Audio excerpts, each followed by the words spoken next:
If you are looking to study abroad, then the first hurdle to overcome is an IELTS exam. Well, in today's video, I am going to share my IELTS journey and also how I managed to score 9 bands in my weakest section. Right before diving in, if you are new to this channel, make sure to subscribe to this channel because I keep posting informative videos like this every 3 days, and also make sure to turn that bell icon on as well so that you get notified every time I post a video. The very first thing that you need to do is understand IELTS first. It is important to not listen to others and what others think while considering to prepare for an IELTS exam, because the section which is easier for them can be the weakest for you and the weakest for them can be the easiest for you.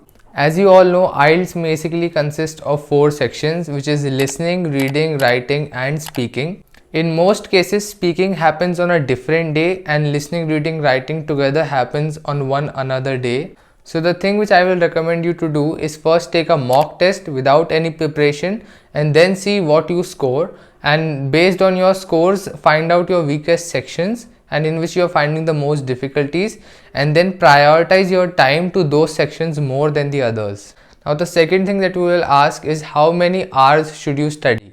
Now the thing you need to understand is that IELTS is just an English proficiency test. It does not require too many hours of study like other exams, because this exam is relatively easy. What I would recommend is, if you have like 10 to 15 days for your preparation, then the ideal time would be 2 to 3 hours max daily, not more than that. Like if you have 10 to 15 days, then if you give just 2 to 3 hours every day, you're going to score really good bands in IELTS. Third thing is, do you need extra books? Now I do not recommend you guys to buy any extra books, because the day you book your IELTS exam, you receive like a Cambridge IELTS book. This is like the module 13, which was the latest when the time I gave my exam, but now I guess there was IELTS 16 and 15 also available. So when you book your IELTS exam, you will get one of these delivered to your home for practice.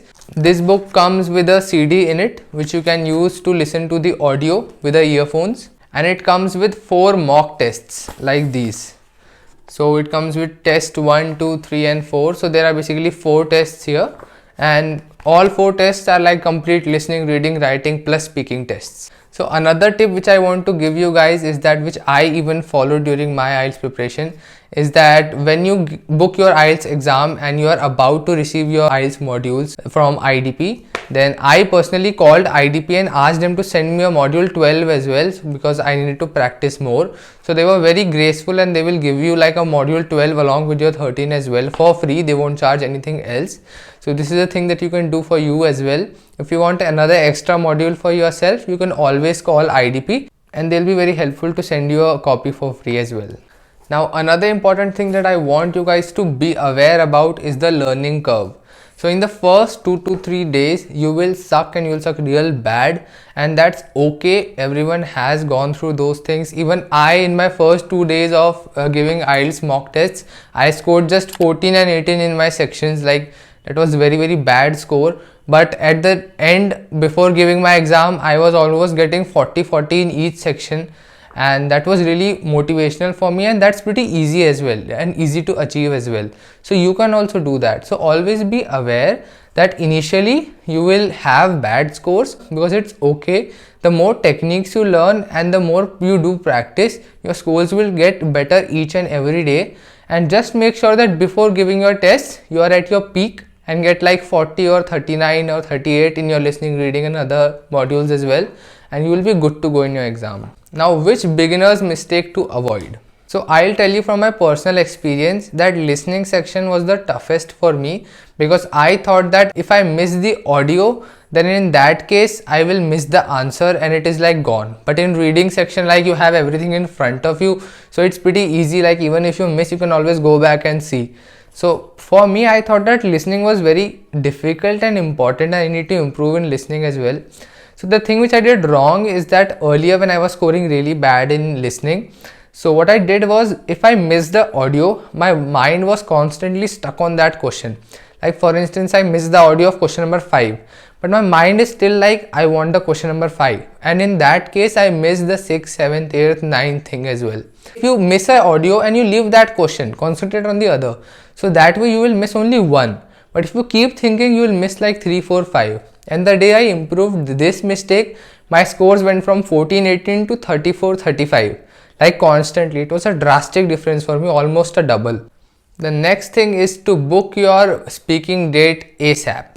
Now if you don't know, yes, you can select your speaking date as you want, and that's what I did as well, because if you choose your speaking date well in advance and then you're done with your speaking test, then you can focus all of your mind in listening, reading, writing section and preparing for that one exam. If you do not select your speaking date, then they will give you a speaking date by themselves.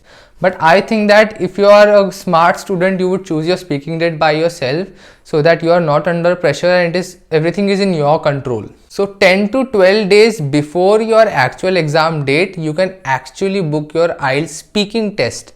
Now lastly, my 9 band secret and how I scored 9 bands in my weakest section, I'm going to tell you that. Now the IELTS people are so smart that they play the audio really fast. So if question number 5's answer is environment and you start writing the whole environment word, then even before you finish writing that environment word, the 6th answer was already out. But what I did was had a habit of writing abbreviations. So I just wrote ENV and then RN on the top. And as soon as I wrote RN and I heard that the next answer was sky, and I looked at question number 6 and the answer was fitting pretty well. So I wrote sky. But after that section's audio was over, I really thought that if someone made this mistake, that if they wrote the whole environment, then they definitely would have missed. And as soon as the listening task was over, after the exam was over and we came out, everyone was like, did you hear the question number 6th answer? And I was like, I wrote sky. And they were like, I didn't hear it. And I completely felt them. And the day I got back home, the same day, on the YouTube, as you all know, all the answers for your IELTS exam would be out on YouTube. So I searched there and the answer that came out was actually sky, and abbreviations really saved me this way. And I really want you guys to know and do the same thing. Use abbreviations. If you have really big words, don't write the whole word, because IELTS people are really smart and they will play the audio really fast. This one thing can actually save you a lot of bands. So if you found this video informative and you liked this video, make sure to leave a thumbs up down below. Also subscribe to the channel if you are new. You can always connect with me on my Instagram for any other doubts. Leave comments in the comment section how you found this video, and I'll see you guys in the next one. Take care.